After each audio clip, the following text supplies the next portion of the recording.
மண்ணுல போடுற காசு எப்பவுமே வீணாகாது. தமிழ்நாட்டுல திண்டுக்கல் வேகமா வளர்ந்து வர நகரங்கள்ல ஒண்ணு. Dindigul to Siluvathur road airport நகருக்கு ரொம்ப பக்கத்துல தான் நம்ம ட்ரீம் சிட்டியோட வாகை நகர் அமைஞ்சிருக்கு. பேஸ் 1ல 300 வீட்டடி மனைகள் சக்சஸ்ஃபுல்லா சேல் ஆயிருச்சு.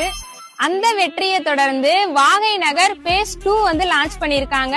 1 இல்ல 2 இல்ல மொத்தம் 1000 பிளாட்ஸ் வந்து சேல்க்கு இருக்கு. மதுரை திருச்சி பைபாஸ கனெக்ட் பண்ற ரிங் ரோட்டுக்கு பக்கத்துல தான் நம்ம சைட் வந்து அமைஞ்சிருக்கு. வாகை நகர்ல என்னென்ன ஃபெசிலிட்டிஸ் இருக்குன்னு பாத்தீங்கன்னா 40 அடி அகல தார் சாலை, வாகை நகர் ஃபுல்லாவே சோலார் லைட் பிக்ஸ் பண்ணிருக்காங்க. அது மட்டும் இல்லாம எல்லா பிளாட்டுக்குமே செப்பரேட்டா இபி லைனும் எடுத்து கொடுத்திருக்காங்க. எம்எஸ்பி அண்ட் எஸ்எம்பிஎம் ஸ்கூல்ல இருந்து ஜஸ்ட் 5 மினிட்ஸ் டிராவல் தான். இவங்கள்ட்ட இடம் மட்டும் இல்ல 2 BHK வீடு 28 லட்சம் ரூபாயில இருந்தே சேல்ஸ் பண்ணிட்டு இருக்காங்க. இந்த வீடியோ பார்த்துட்டு பிளாட் புக் பண்ற நம்ம ஃபாலோவர்ஸுக்கு 32 இன்ச் LED டிவி கிஃப்டா தர போறாங்க.